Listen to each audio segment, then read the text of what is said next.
now we will discuss about the levels of the DNA packaging. सबसे पहले तो हम लोग बात करते हैं डीएनए पैकेजिंग के बारे में। अब ये डीएनए पैकेजिंग नाम का किस्सा होता क्या है वो हम लोग देखते हैं। जैसे कि हम लोग जानते हैं कि कोई भी जो मैमेलियन होता है या फिर हम लोग ह्यूमन है, हमारे अंदर जो जेनेटिक मटेरियल है वो जेनेटिक मटेरियल कौन सा वाला होता है? तो वो जेनेटिक मटेरियल होता है, वो होता है डीएनए, राइट?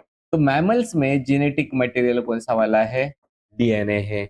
लेकिन हम लोग ये देखते हैं कि ये जो डीएनए होता है उसका जो लेंथ होती है वो काफी लॉन्ग होता है। मतलब डीएनए इज द लॉन्ग और अप्रोक्सीमेटली जो डीएनए होता है उसका जो लेंथ होता है वो कितना रहता है? वो होता है अप्रोक्सीमेटली 2 मीटर्स। तो 2 मीटर कैसा हम लोग देखेंगे? आप लोगों ने आपका जो चार्जिंग का केबल होता है नॉर्मल वाला मोबाइल चार्जिंग वो होता है 1 मीटर का, उसका डबल कर लीजिए तो वो हो जाता है 2 मीटर। मतलब जो डीएनए होता है वो काफी लॉन्ग होता है, that is the about the 2 metre. और ये जो लॉन्ग डीएनए होता है वो फिट हो जाता है इनसाइड द न्यूक्लियस, राइट? तो जो हमारा न्यूक्लियस रहता है, सो जो हमारा जेनेटिक मटेरियल होता है वो होता है डीएनए। डीएनए वो होता है लॉन्ग, मतलब डीएनए की लेंथ जो होती है वो अप्रोक्सीमेटली 2 मीटर होती है। और ये जो डीएनए है वो जाता है और फिट होता है इनसाइड द न्यूक्लियस। और ये जो न्यूक्लियस होता है उसकी साइज जो होती है वो होती है 5 to 10 micrometer in the diameter, right? So I can write down micrometer in the diameter, right? तो थोड़ा सा ध्यान दो, एक जो मीटर होता है वो होता है 10⁻⁶ माइक्रोमीटर। मतलब मैं आपको बता दूंगा तो वो कितना हो जाएगा, इसके ऊपर कितने लगेंगे? 1 2 3 4 5 6 माइक्रोमीटर, इतना 1 मीटर होता है। तो ये 2 मीटर लंबा इतने छोटे न्यूक्लियस में किस तरीके से फिट होता है? और वो तो उसके लिए ये जो डीएनए होता है उसका कॉम्पैक्ट या फिर ऑर्गेनाइज होना चाहिए। मतलब ये फिट होने के लिए जो डीएनए होता है वो DNA is organised highly organised organised and it is completely compact. तो मैं आप लोगों को सीधा सीधा अगर बता दूं, तो अगर हमारे पास में कोई भी जो डाटा केबल होता है ना, जो मोबाइल का चार्जर होता है, अगर मोबाइल का चार्जर हम लोगों ने ऊपर के जेब में भरना चाहा तो ऊपर के जेब में कैसे भर सकता है? वो तो काफी लंबा होता है ना, 1 मीटर का। हम लोग क्या करते हैं उसको अच्छे से गोल गोल गोल गोल घुमा के प्रॉपर तरीके से ऐसे रैंडमली पकड़ के नहीं कर देते ना, कि उसको प्रॉपर तरीके से अरेंज करके फिर हम लोग जेब में रखते हैं या फिर स्टोर करते हैं। एग्जैक्टली उसी तरीके से जो डीएनए जो कि काफी 2 मीटर लंबा होता है, लगभग इतना लंबा होता है जो हमारा डीएनए, वो फिर प्रॉपर तरीके से कॉम्पैक्ट या फिर ऑर्गेनाइज होके फिर इस न्यूक्लियस के अंदर वो फिट होता है। उसी को हम लोग बोलते हैं डीएनए पैकेजिंग, राइट? अब ये जो डीएनए पैकेजिंग होती है, ये डीएनए पैकेजिंग इंपॉर्टेंट क्यों होता है? So we will go for the importance of the DNA packaging, right? DNA packaging के वजह से जो डीएनए होता है वो प्रोटेक्ट होता है from the damage. So packaging is importance of the DNA packaging, right? Directly लिख देता हूं मैं। तो ये जो डीएनए की पैकेजिंग होती है उसके वजह से फिर जो डीएनए होता है वो न्यूक्लियस के अंदर प्रोटेक्टेड रहता है। So this packaging protect the DNA from the damaging, right? ये डैमेज क्यों नहीं होना चाहिए? क्योंकि यही पूरा का पूरा इंफॉर्मेशन सेंटर होता है, राइट? सो ये पैकेजिंग की वजह से फिर जो डीएनए होता है वो फिट होता है, fit the DNA inside the nucleus. ये भी एक इम्पोर्टेंस होता है पैकेजिंग का। और ये जो पैकेजिंग प्रॉपरली जो पैकेजिंग होती है वो रेगुलेट करता है, we can say this will regulate the gene expression. तो अभी अभी तक तो आप लोग सीख ही गए होंगे जीन एक्सप्रेशन किसको बोलते हैं। तो कोई भी जो जीन रहता है जो पर्टिकुलर प्रोटीन के लिए कोडेड रहता है वो एक्सप्रेस होगा तो एक प्रोटीन बना देगा, तो उसको बोलेंगे जीन एक्सप्रेशन। तो ये हो गया है हमारा importance of the gene packaging, sorry, या फिर डीएनए पैकेजिंग। अब हम लोग डिस्कस करेंगे regarding the levels of the DNA packaging. तो हमारा यहाँ पे जो जेनेटिक मटेरियल होता है, जेनेटिक मटेरियल कौन सा है, वो होता है डीएनए। इसलिए जो सबसे पहली वाली जो लेवल होती है उसको हम लोग बोलते हैं this is the level one. Level number one में जो जेनेटिक मटेरियल होता है वो होता है डीएनए, और डीएनए का फॉर्म होता है वो होता है double helix DNA. So we can write it down as a DNA double helix. ये पहला वाला लेवल हो गया। फिर जाएंगे हम लोग दूसरे वाले लेवल पे जिसको हम लोग बोलते हैं लेवल टू। लेवल टू में आता है उसको हम लोग बोलते हैं न्यूक्लियोसोम्स, राइट। तो ये जो न्यूक्लियोसोम्स होते हैं this are called as the, मतलब वो बीड्स ऑन द स्ट्रिंग के जैसे दिखाई देते हैं। फिर आता है हमारा वो कहलाता है लेवल थ्री। लेवल थ्री में और वो कॉम्पैक्ट हो जाते हैं और वो आता है, वो बनता है हमारा 30 nanometre chromatin fibre, right. So this is the 30 nanometre, ये हो गया है क्रोमेटिन, क्रोमेटिन फाइबर, ये हो गया है हमारा नेक्स्ट वाला लेवल।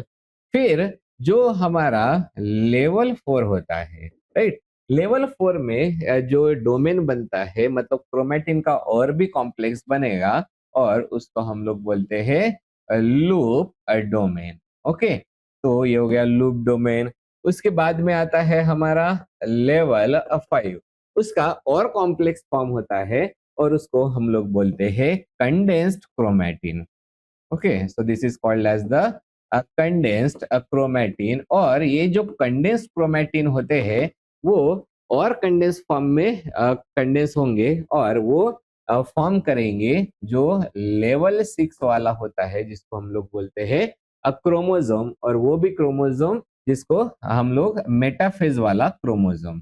ओके, सो क्रोमोजोम ये भी कौन सा स्टेज वाला, that is the Meta phase, right, जो कि होता है in the meiosis and the mitosis में। तो ऐसे हमारे पास में टोटल कितने लेवल्स होते हैं, तो हमारे पास में टोटल लेवल्स है सिक्स। पहला वाला लेवल वन होता है जिसको बोला जाता है DNA double helix. Level two is called as the nucleosome. Okay, मतलब न्यूक्लियोसोम बनाएगा। फिर न्यूक्लियोसोम से बनता है level three, that is 30 nanometre chromatin fibre. फिर लेवल फोर में जाएगा लूप डोमेन। लेवल फाइव में फॉर्म होता है लेवल लूप डोमेन से कंडेंस क्रोमेटिन, और सबसे लास्ट में आता है that is the level six, that is a chromosome, और वी कैन सिंपली से द क्रोमेटिन, और सॉरी मेटाफेज क्रोमोसोम, राइट। तो ये हो गए है हमारे different different six levels of the DNA packaging. अब हम लोग वन बाय वन एक एक के बारे में डिस्कस करेंगे। तो सबसे पहला वाला जो लेवल वन होता है वो कहलाता है हमारा डीएनए डबल हेलिक्स, राइट। तो डीएनए डबल हेलिक्स ये तो सबसे फर्स्ट लेवल होती है जो डीएनए के ऑर्गेनाइजेशन की इनसाइड द न्यूक्लियस। तो ये जो डीएनए का स्ट्रक्चर दिया वाला है वो तो आप लोगों ने अब बचपन से पढ़े वाला है 9, 10, 11, 12 में। So this structure, that is the double helix, is given by the Watson, और दूसरा कौन सा था बेटा जिसका नाम था Watson and the Crick. Okay, इसलिए उसको हम लोग बोलते हैं Watson and the Crick model of the DNA double helix, right. अब ये जो डीएनए डबल हेलिक्स होता है वो बने वाला होता है दो एंटी पैरेलल स्ट्रैंड से। मतलब इसका मीनिंग क्या होता है, अगर मैं यहाँ पे इस तरीके से ड्रॉ करूंगा एक स्ट्रैंड, तो एक जा रही है 5' टू द 3 डैश, तो दूसरी कहाँ से जाएगी? एंटी पैरेलल, मतलब यहाँ से 5 डैश होगा और ये बनेगा दिस इज द 3 डैश। तो हम लोग लिख सकते हैं कि this is made up of the two anti, it is made up of two anti parallel strands, right? तो ये दो एंटी पैरेलल स्ट्रैंड्स कौन से होते हैं? पहला रहेगा 5 डैश टू 3 डैश और दूसरा वाला रहेगा 3 dash to the 5 dash, right? Actually में तो वो दोनों भी होते हैं हमारे 5 डैश टू 3 डैश ही होते हैं, तो बट उनका जो डायरेक्शन है वो डिफरेंट डिफरेंट है, that's why these are called as the two anti parallel strands, right? और ये जो हेलिक्स होता है, basically this is the right handed double helix, right? So right handed double helix. तो आप लोगों ने ये नाम तो काफी बार सुने वाला है, जस्ट मिनट मुझे लिखने दो फिर मैं बता देता हूँ। Right handed double helix. अब ये राइट हैंडेड डबल हेलिक्स का मीनिंग क्या होता है? तो कोई भी हेलिक्स है, मतलब ये सपोज हमारे दो वायर्स है, इसको हम लोग अभी घुमा के रख के इनका क्या बनने वाला है? हेलिक्स बनने वाला है। राइट हैंडेड का मतलब क्या होता है? इसका हेलिक्स इस तरीके से बनेगा कि ये जो क्लॉकवाइज घूमेंगे, मतलब अगर ये लंबा डीएनए है तो हम लोगों को डीएनए कैसे दिखेगा? और वो राइट साइड में घूमते हुए दिखेगा, that's why it is called as the right handed double helix, right? तो सिंपल लैंग्वेज में क्या याद रखना है? राइट हैंडेड डबल हेलिक्स का मतलब क्या है? जो ऑब्जर्वर है और डीएनए ऐसा सपोज लंबा जाते हुए दिख रहा है, तो उसके हेलिक्स कौन से डायरेक्शन में रहेंगे? उसको हम लोग बोलते हैं क्लॉकवाइज डायरेक्शन में जो हेलिक्स रहता है। तो वो एक्चुअली में रहता है जो डीएनए बी होते हैं, जो कि ह्यूमन के अंदर जो फॉर्म होता है वो होता है राइट हैंडेड डबल हेलिक्स। तो राइट हैंडेड डबल हेलिक्स को अच्छे से देखने के लिए आप लोगों को जो नॉर्मल स्क्रू रहता है ना, जिसको अपन टाइट करने के लिए घुमाते हैं, उसको घुमाते हम लोग क्लॉकवाइज डायरेक्शन में, तो ये होता है हमारा right handed double helix, right? तो ये जो अगर हम लोग डीएनए डबल हेलिक्स देख रहे हैं, तो उसके अगर हम लोगों को कुछ की फीचर्स पता होने चाहिए, तो वो भी पता होने चाहिए कि ये डबल हेलिक्स बना किससे है। तो ये जो स्ट्रैंड होती है, ये एक स्ट्रैंड और ये एक स्ट्रैंड, तो इसको बोला जाता है बैकबोन। तो ये जो बैकबोन होता है वो बना होता है शुगर एंड द फॉस्फेट से। तो फिलहाल में हम लोग लिख देते हैं, ये जो इसका जो बैकबोन होता है, backbone is made up of the sugar and the phosphate, right? Phosphate से बने वाला होता है। और इनसाइड में कौन रहता है? तो इनसाइड में जो प्रेजेंट होते हैं वो होते हैं हमारे नाइट्रोजिनस बेसेस, राइट? हम लोग ऑलरेडी न्यूक्लियोटाइड में, सॉरी, जो न्यूक्लिक एसिड्स होते हैं उनमें ऑलरेडी पढ़ चुके हैं कि ये जो न्यूक्लिक एसिड्स होते हैं वो तीन चीजों से मिलके बनने वाले होते हैं। नाइट्रोजिनस बेस, उसके बाद में होता है हमारा जो pentose sugar and the phosphate group. Nitrogenous base and the pentose sugar, these together will form the nucleoside and फिर उसमें फॉस्फेट ग्रुप लग गया तो वो बन जाता है न्यूक्लियोटाइड, राइट? तो ये जो तीन चीजों से मिलके जो बनने वाले हैं, कौन से? Nitrogenous base, pentose sugar and the phosphate group. तो इसमें से ये जो बैकबोन से, राइट, ये जो बैकबोन है वो बने वाले हैं शुगर एंड फॉस्फेट से, ये आप लोगों को दिखाई दे रहा है। और अंदर जो प्रेजेंट है उसको हम लोग बोलते हैं बेस पेयर्स, मतलब इनसाइड में कौन प्रेजेंट होता है? These are the bases. और ये वाले कौन से बेसेस होते हैं? तो उनको हम लोग बोलते हैं नाइट्रोजिनस बेसेस। और नाइट्रोजिनस बेसेस हम लोग बात कर रहे हैं डीएनए की, तो डीएनए में चार जो नाइट्रोजिनस बेसेस होते हैं, और वो कौन से होते हैं? Adenine and the thymine. उसके बाद में जो ट्रिपल बॉन्ड वाले होते हैं वो होते हैं हमारे ग्वानिन एंड द साइटोसिन। तो एडेनिन एंड द जो थाइमिन होता है उसके बीच में होता है डबल बॉन्ड, और जो ग्वानिन एंड साइटोसिन होता है उसके बीच में होता है वो होते हैं ट्रिपल बॉन्ड। तो बेसिकली ये जो चारों भी बेस होते हैं वो प्यूरिन और पिरिमिडिन बेस होते हैं।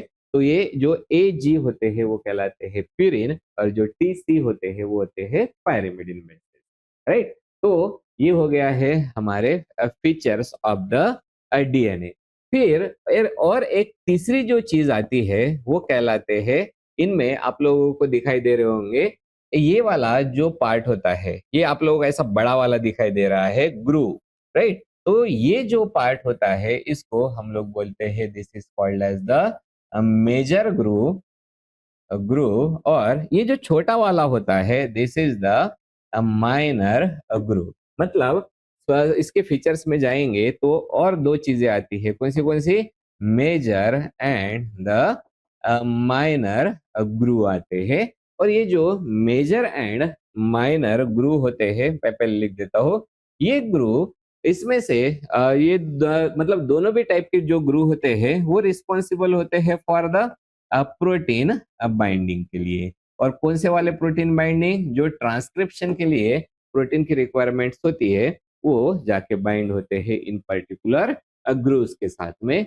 तो ये वाली हमारी इंफॉर्मेशन होती है regarding the DNA double helix, right.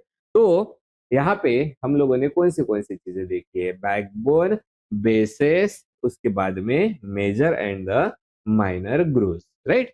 अब अगर हम लोग ये जो हमारा डीएनए का एक हेलिक्स होता है कंप्लीट, अगर हम लोग इसके डायमेंशंस देखेंगे, so we will first of all go for the dimensions. तो डायमेंशंस में हम लोग देख पाते हैं कि ये जो ये वाला पार्ट है ना, इसको हम लोग क्या बोलते हैं, this is called as the diameter.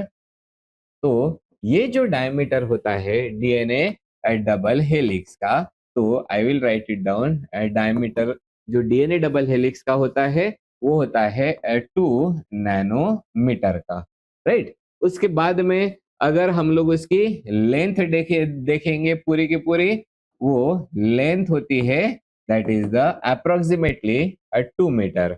हम लोग बात किसकी कर रहे हैं, डीएनए के डबल हेलिक्स की। अब एक जो इसका वन जो टर्न होता है, वो टर्न बना वाला होता है 10 जो बेस पेयर्स होते हैं, 10 बेस पेयर्स का मतलब क्या होता है, जैसे एडेनिन और थाइमिन का एक बेस पेयर हो गया, ये वाला एडेनिन और थाइमिन का बेस पेयर हो गया। उसके बाद में ये ग्वानिन एंड साइटोसिन का बेस पेयर हो गया। तो इन ऐसे 10 बेस पेयर का मिला के बनता है वन टर्न। और हर एक टर्न की जो लेंथ होती है, सो उसको हम लोग क्या लिखेंगे, the length of the one turn.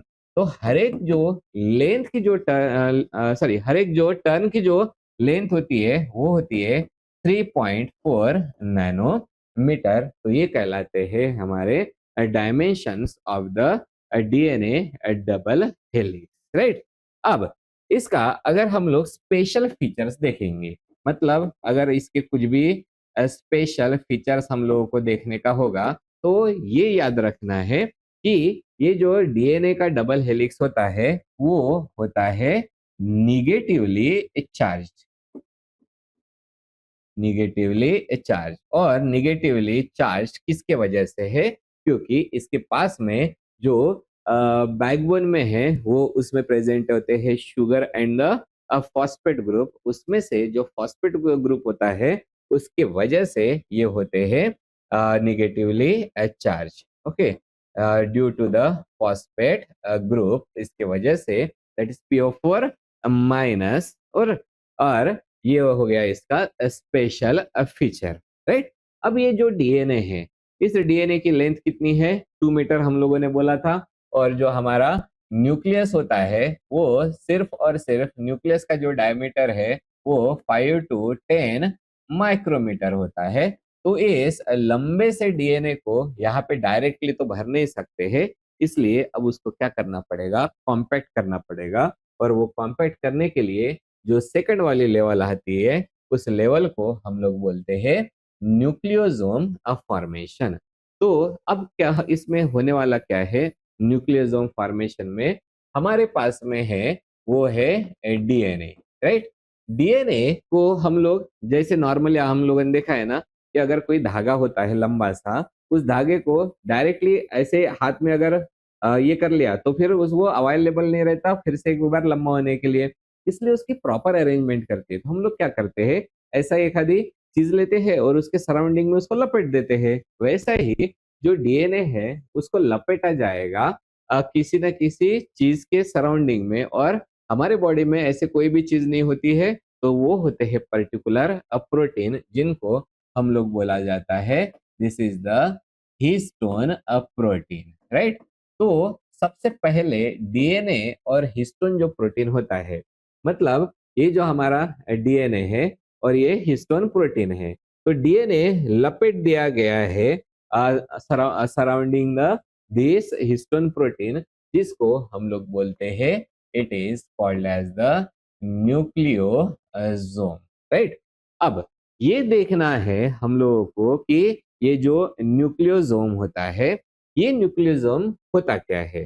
तो ये जो न्यूक्लियोसोम होता है इसको हम लोग क्या बोल सकते हैं, क्योंकि न्यूक्लियोसोम जाके बनाता है दैट इज क्रोमैटिन। तो न्यूक्लियोसोम होता है it is the basic fundamental unit, basic या फिर फंडामेंटल यूनिट होता है, unit of the chromatin, okay, chromatin. तो जैसे हम लोग बात करते हैं ये जो हमारा न्यूक्लियोसोम होता है, तो न्यूक्लियोसोम का सीधा सीधा मीनिंग क्या होता है कि ये जो न्यूक्लियोसोम है, अब यह हिस्टोन प्रोटीन है, उसके सराउंडिंग में डीएनए को लपेट लिया गया है।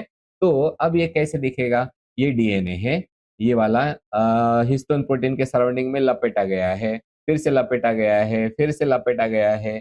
तो ये कैसे दिखाई दे रहा है, इट इज मतलब ये हम लोग को इस तरीके से दिखता है जैसे कि बीड्स ऑन द स्ट्रिंग, मतलब कोई भी जो माला होती है उसमें जो बीड्स होते हैं, बीड्स ऑन द स्ट्रिंग, ये वाला होता है हमारा न्यूक्लियोसोम का फॉर्मेशन, राइट। अब अगर हम लोग देखेंगे, मैंने यहाँ पे डाल के रखे वाला है, ये जो न्यूक्लियोसोम का फॉर्मेशन होता है वो एक्चुअली उसकी साइज होती है 10 नैनोमीटर।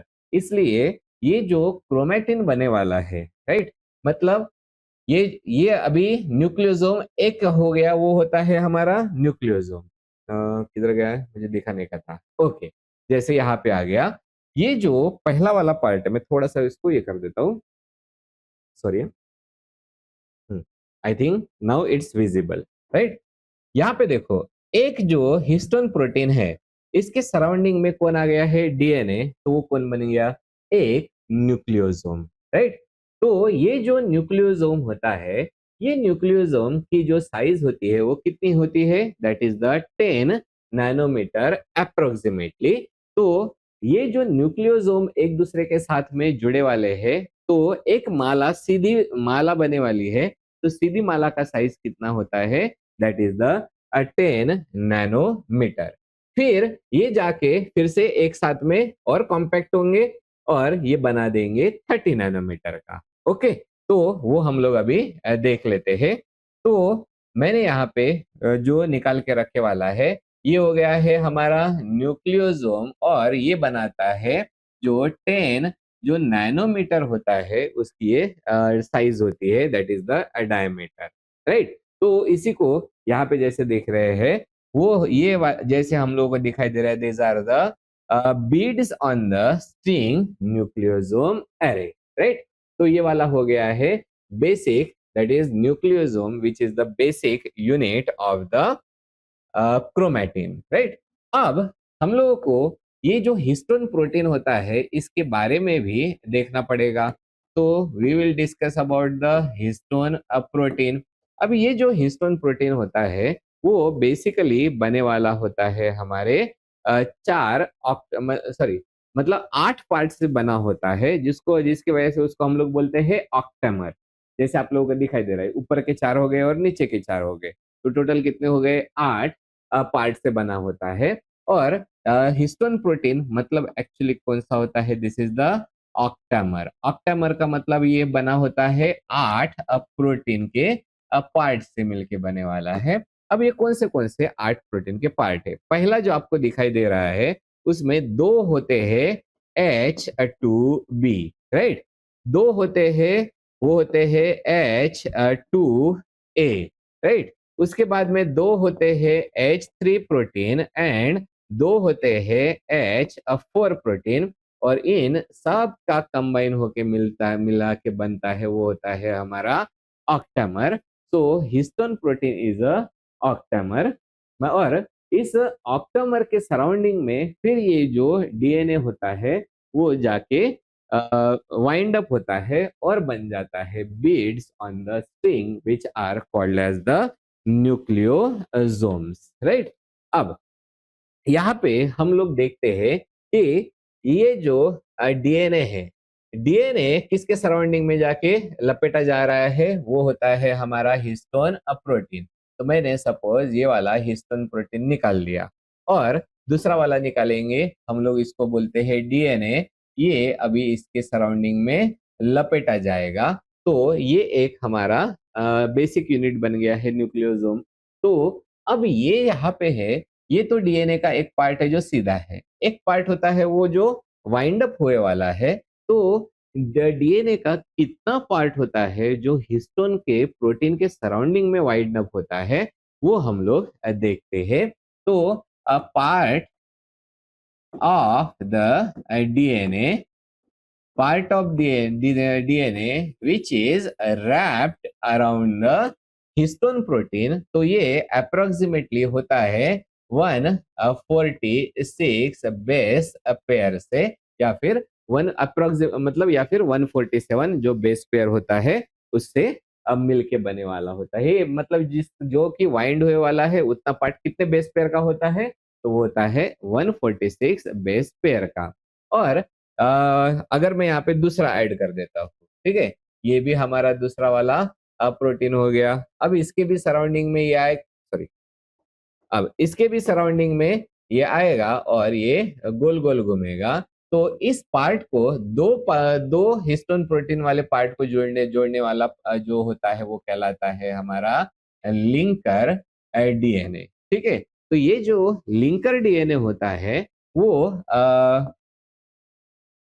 लिंकर डीएनए, तो ये जो लिंकर डीएनए होता है उसकी जो लेंथ होती है वो होती है 20 to 80 बेस पेयर्स की इसकी लेंथ होती है, वो होता है।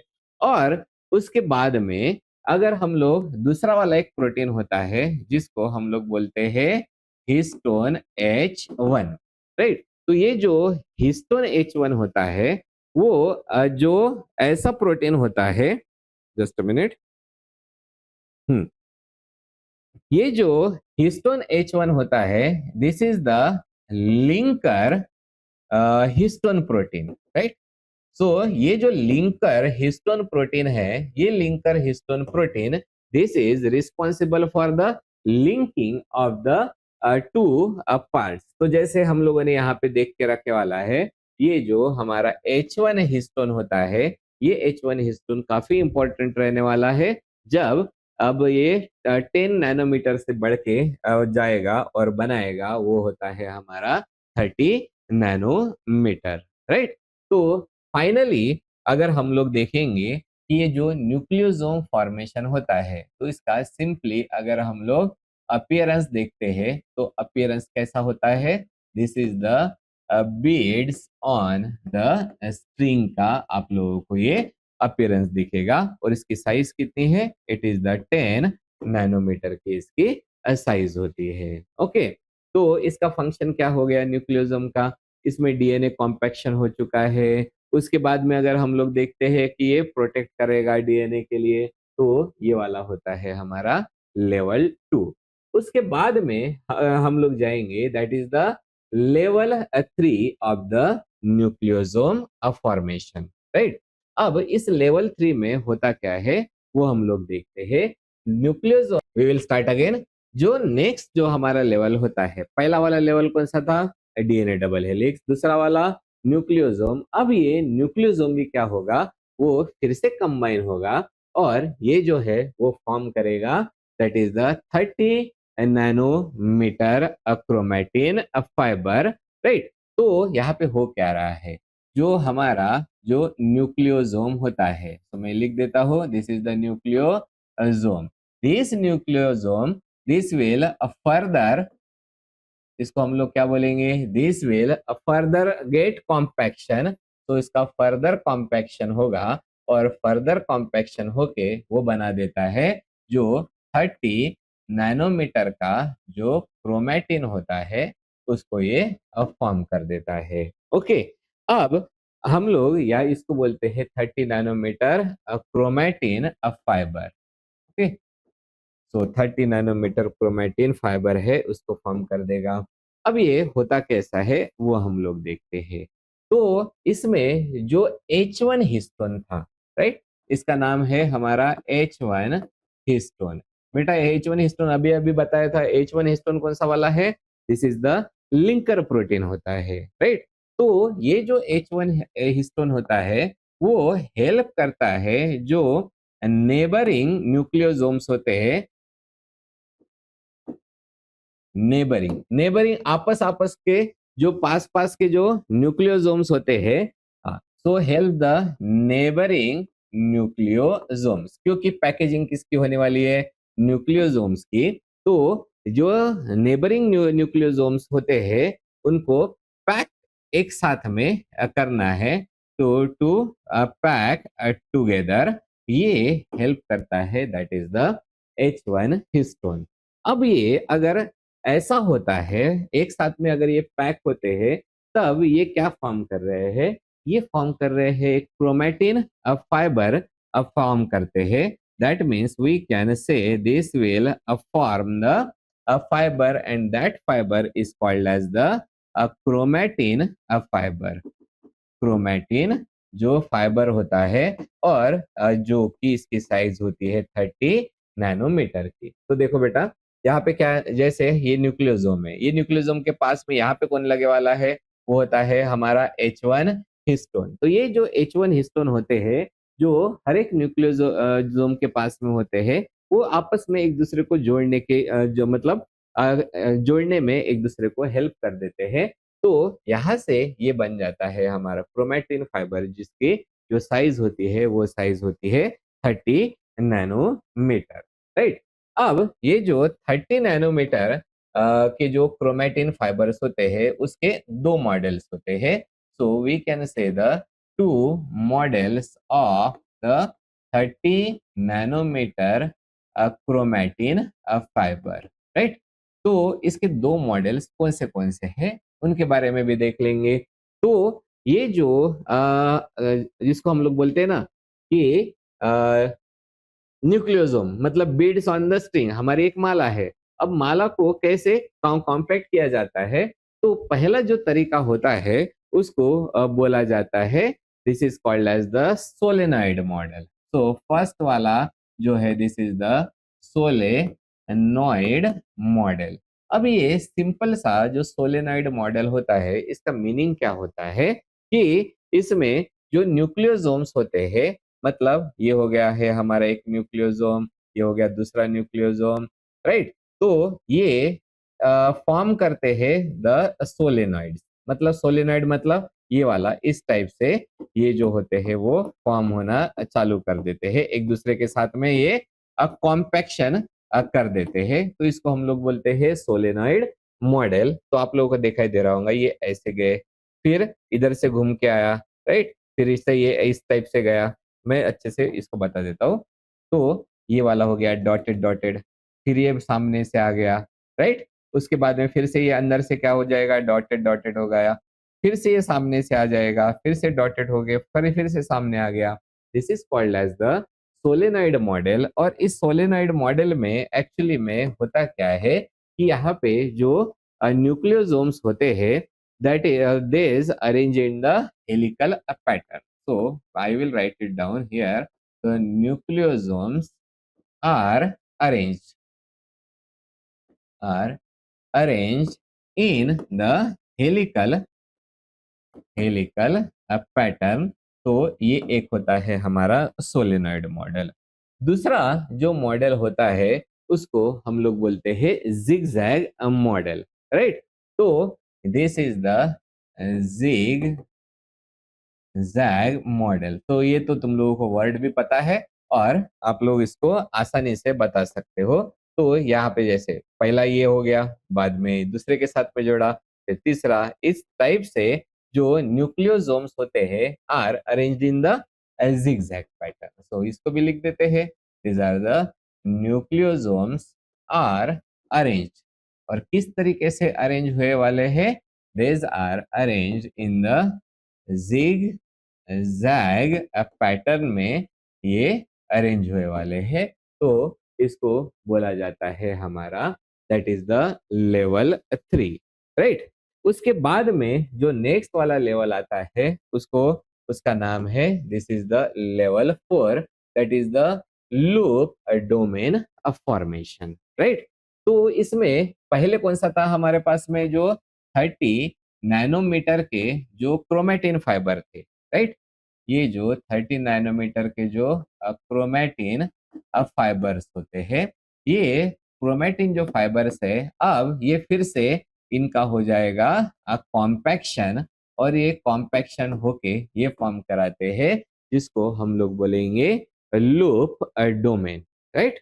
So this will form the loops, right. अब ये जो एक एक जो लूप होता है, राइट, ये इसमें जो क्रोमेटिन फाइबर होता है, जैसे ये जो क्रोमेटिन फाइबर होता है, वो लूप फॉर्म करने के लिए ये यहाँ पे जाके अटैच हो रहा है। मतलब ये जाके किसी ना किसी प्रोटीन को जाके अटैच होता है, तो उसको हम लोग बोलते हैं non histone scaffold proteins, right. और कैसे होता है? तो हम लोग यहाँ पे देखते हैं, ये जो क्रोमेटिन क्रोमेटिन फाइबर्स होते हैं, ये क्रोमेटिन फाइबर्स, क्योंकि ये इनको बनाने का क्या है? लूप बनाने का है। ये सपोज इस तरीके से लंबा हमारा फाइबर है, राइट। इसको बनाने का क्या है? लूप बनाने का है, मतलब ऐसे बनाने का है। अगर ये बनाने का होगा तो उसके लिए जरूरत किसकी होती है? ये एक चीज की, जिसको हम लोग क्या बोलते हैं? This is called as the scaffold proteins, right. तो ये हो गए हैं हमारे स्कैफोल्ड प्रोटीन्स। इसलिए हम लोग यहाँ पे क्या लिख देते हैं? ये जो क्रोमेटिन फाइबर्स होते हैं, these will get attach to the non, और जो ये जो स्कैफोल्ड प्रोटीन्स होते हैं वो नॉन हिस्टोन वाले प्रोटीन्स होते हैं। That's why we can write down, they will get attach to the non histone non-histone scaffold protein. तो नॉन हिस्टोन स्कैफोल्ड प्रोटीन के साथ में अटैच होने की वजह से इन्होंने क्या बना दिया है? लूप बना दिया। लेकिन ये जो लूप बनाया है, उसके लिए ये इधर का एक पार्ट, तो मैं यहाँ पे लिख देता हूँ, ये वाला एक पार्ट और ये वाला एक पार्ट, ये इधर जाके अटैच हो चुके हैं। जैसे आप लोगों ने यहाँ पे देखा, ये वाला रेड वाला और ये वाला रेड वाला यहाँ पे आके अटैच हो चुके हैं। तो वो जब अटैच होते हैं, तब ये वो वाला डीएनए का पार्ट होता है, और ये जो डीएनए का पार्ट होता है उसको हम लोग बोलते हैं matrix attachment region, right. So DNA part, वो DNA part which attach with the which attach with the scaffold protein, with the scaffold protein, तो उसको बोला जाता है matrix attachment region, right. So हम लोग लिख देंगे, this is called as the matrix attachment region. और यूजुअली यही नाम सबसे ज्यादा लिया जाता है, जिसको शॉर्टकट में बोला जाता है MAR, या फिर इसी को आप लोग बोल सकते हैं, this is the scaffold attachment region. मतलब क्या बन जाएगा? SAR, right. तो हम लोग प्रेफर वाला कौन सा वाला करते हैं? तो प्रेफर जो नेम होता है, that is the matrix attachment region. तो ये वाला रेड वाले जो हमारे हम लोग पार्ट दिखाई दे रहे हैं, this are the matrix attachment region, right. अब ये जो मैट्रिक्स अटैचमेंट रीजन होता है वो कौन सा वाला पार्ट होता है, वो डीएनए का पार्ट होता है which attach with the scaffold protein.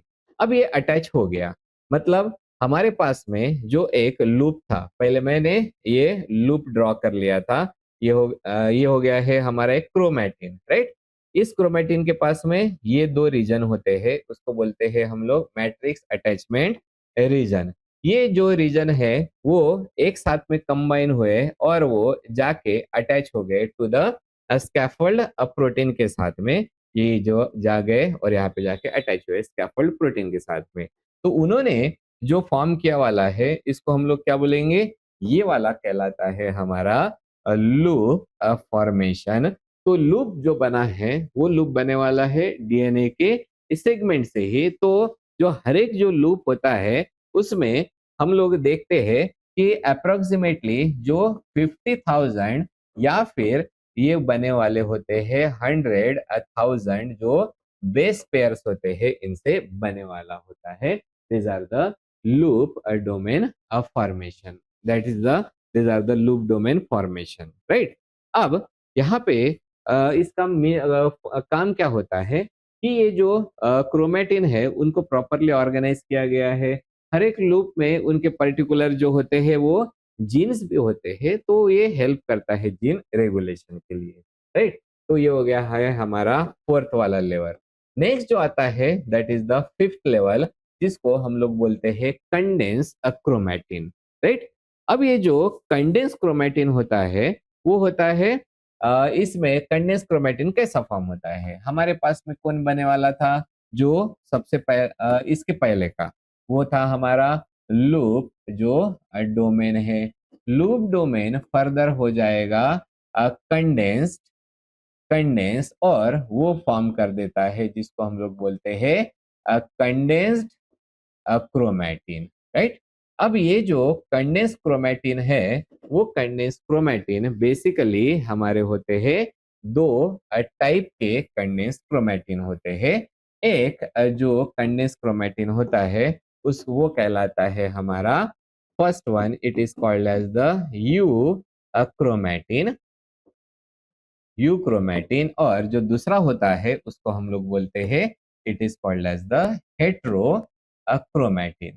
तो हमारे पास में दो टाइप के क्रोमैटिन है, पहला वाला कहलाएगा हमारा यू क्रोमैटिन और दूसरा वाला होता है वो कहलाता है हेट्रोक्रोमैटिन। इसमें जो यू क्रोमैटिन होता है वो you chromatin this is the loosely packed, right. तो ये लूजली पैक्ड रहेगा। तो जाहिर सी बात है हेट्रोक्रोमैटिन जो होता है फिर ये वाला जो रहेगा वो हाईली पैक, मतलब उसको हम लोग बोलेंगे simply this is highly condensed, right.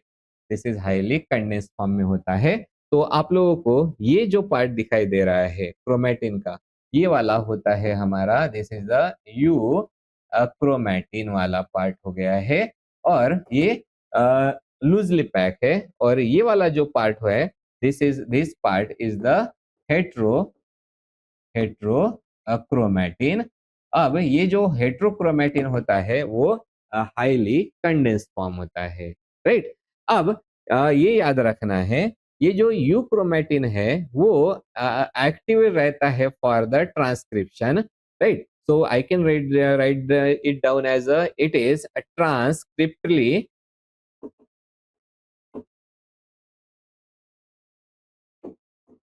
ज्यादा बेटर है। Okay, this is active for the transcription. Transcription that means transcriptionally ये जो होता है वो मतलब ट्रांसक्रिप्शनली ये एक्टिव होता है। दे आर ये वाला जो हेट्रोक्रोमैटिन होते हैं these are not active for the transcription. तो ये ट्रांसक्रिप्शन के लिए एक्टिव नहीं होते हैं, राइट। और एक पॉइंट होता है इनके बारे में वो हम लोगों को याद रखना है कि ये जो यूक्रोमेटिन में जो जीन्स होते हैं, राइट। तो ये जो जीन्स होते हैं वो एक्सप्रेस होते हैं, तो हम लोग क्या बोलेंगे, जो इसके जो जीन्स होते हैं वो एक्सप्रेस होते हैं क्योंकि वो ट्रांसक्रिप्शनली एक्टिव होते हैं। और इसमें जो जीन्स होते हैं these are very less active होते हैं। तो ये हो गया है हमारे दो टाइप के अक्रोमैटिन, these are the euchromatin and दूसरा होता है वो कहलाता है हेट्रो अक्रोमैटिन, राइट। अब ये जो कंडेंस फॉर्म हो गया है, कंडेंस फॉर्म मतलब कौन सा होता है, हेट्रोक्रोमैटिन। तो एक जो कंडेंस फॉर्म रहेगा वो परमानेंटली कंडेंस रहेगा, और जो जो दूसरा वाला पार्ट रहेगा वो कंडेंस रहेगा कुछ सेल्स में या फिर सर्टन स्टेजेस पे ही वो कंडेंस रहेगा। इसलिए ये जो हमारे हेट्रोक्रोमैटिन होते हैं इसके भी दो टाइप्स हो जाएंगे, these are the heterochromatin, right. Heterochromatin के भी दो टाइप्स होते हैं। इसमें का जो सबसे पहला वाला जो टाइप होता है वो कहलाता है हमारा constitutive heterochromatin. Okay, so I will write it down as a constitutive heterochromatin. ज्यादा ही बड़ा हो गया। और दूसरा वाला जो होता है उसका नाम होता है, this is the facultative heterochromatin. अब इनके बारे में भी हम लोग कौन सी चीजें याद रखेंगे।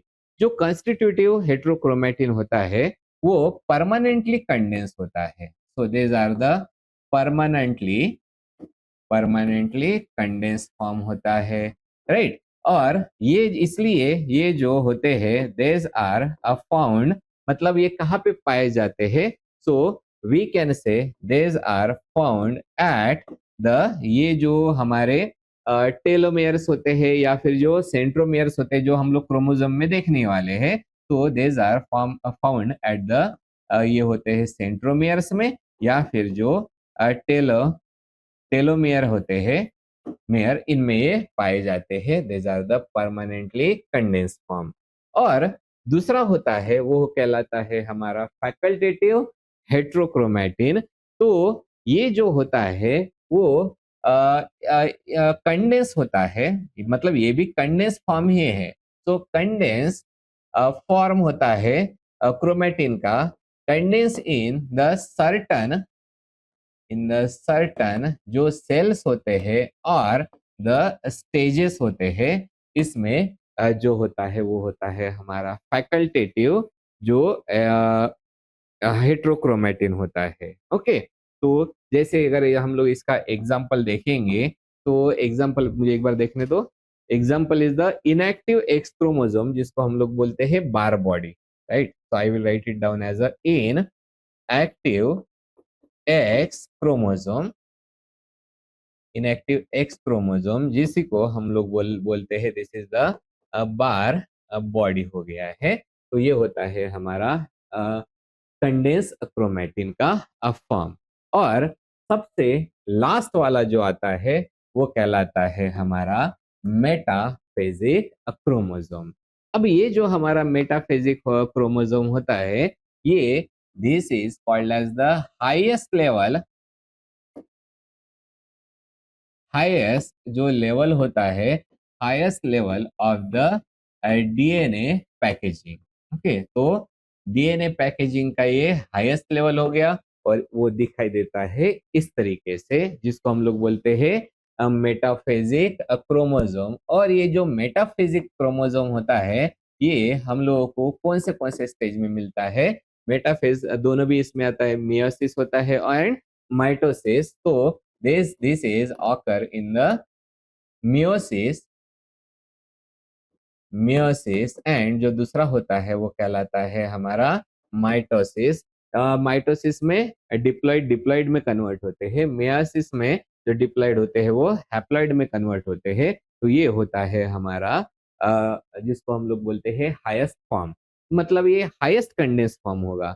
और ये हाईएस्ट कंडेंस फॉर्म क्यों बनता होगा, तो उसको हम लोग क्या बोलते हैं, इम्पोर्टेंस अगर हम लोग इसका देखेंगे तो ये जो इसलिए बनता है, मतलब इसका जो रीजन होगा, ये रीजन क्यों बनेगा, क्योंकि ये बन का तो कौन से फॉर्म में रहा है, तो वो बनता है ड्यूरिंग द सेल डिवीजन में। तो ये जो हाईएस्ट कंडेंस फॉर्म होता है ये क्या करता है, दिस विल इंश्योर, और कौन सी चीज को इंश्योर करेगा, डिवीजन को इंश्योर कर रहा है, that means this will ensure the equal जो क्रोमोजोमल क्रोमोजोमल डिवीजन होता है इसको। और इक्वल क्रोमोजोमल डिवीजन का मतलब ये क्या होता है कि जो equal part of the genetic material, right, तो वो इक्वली डिस्ट्रीब्यूट होना चाहिए, उसकी वजह से फिर ये कंडेंस फॉर्म बन जाता है जिसको हम लोग बोलते हैं मेटाफेजिक क्रोमोसोम।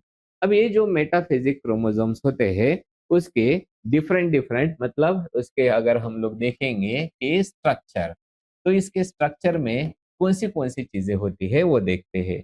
ये जो दो पार्ट आप लोगों को दिखाई दे रहे हैं इनको हम लोग क्या बोलेंगे, these are the two sister chromatids.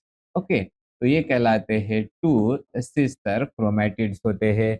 उसके बाद में सेंटर में जो होता है वो कहलाता है हमारा सेंट्रोमेयर, और जो यहाँ पे प्रेजेंट रहता है एट द एंड, इसको हम लोग बोलते हैं this is called as the telomere, right. तो जब हम लोग नेक्स्ट सेशन में इसके डिटेल में स्ट्रक्चर ऑफ द क्रोमोसोम्स देखने वाले हैं उसमें तो हम लोग देखेंगे ही देखेंगे, राइट।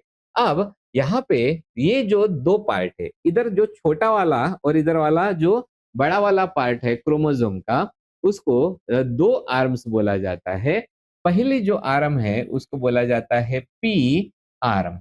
और पी आर्म क्यों नाम दिया गया है, this is called as the petite, right. और पेटाइट को फ्रेंच में बोला जाता है स्मॉल, तो स्मॉल वाली आर्म को नाम क्या दिया वाला है, petite are the Q, sorry P arm. और पी के बाद में क्या आता है, क्यू, इसलिए क्यू का कोई रीजन ही नहीं है, लेकिन इसको क्या नाम दिया वाला है, this is called as the Q arm. मतलब ये वाली कौन सी वाली आर्म होगी, एक होता है हमारा स्मॉल वाला आर्म और ये वाला होता है दिस इज द लॉन्ग वाली जो आर्म होती है, ये होता है हमारा structure of the metaphasic chromosome, right. तो इस तरीके से हमारे जो डिफरेंट डिफरेंट जो लेवल्स होते हैं, levels of the DNA compaction, तो ये टोटल लेवल हम लोगों ने पढ़े हैं 6। तो ये 6 लेवल तक हम लोगों ने देख लिया वाला है। बस मैं आपको फिर से एक बार दिखा देता हूँ कि कौन से लेवल्स हम लोगों ने देखा था। पहला जो लेवल था वो था हमारा डीएनए डबल हेलिक्स। दूसरा level that is nucleosome, this are the beads on the string जिसकी साइज होती है 10 नैनोमीटर की। वो कॉम्पैक्ट होके बनाता है 10 नैनोमीटर का chromatin fiber, that is the level 3। Then वो कॉम्पैक्ट होके बनाता है loop domain, that is the level 4। वो कॉम्पैक्ट होके बनाता है लेवल 5 का, दैट इज कंडेंस क्रोमेटिन। और सबसे फाइनल वाला that is level 6, this is the metaphase chromosome. तो ये होते हैं हमारे levels of the DNA packaging. Okay, तो आज हम लोग यहाँ पे रुक जाएंगे और नेक्स्ट सेशन में हम लोग देखने वाले हैं जो हमारा क्रोमोसोम होता है, उस क्रोमोसोम का स्ट्रक्चर एंड द ऑर्गेनाइजेशन, उसके बारे में हम लोग डिटेल में डिस्कस करेंगे।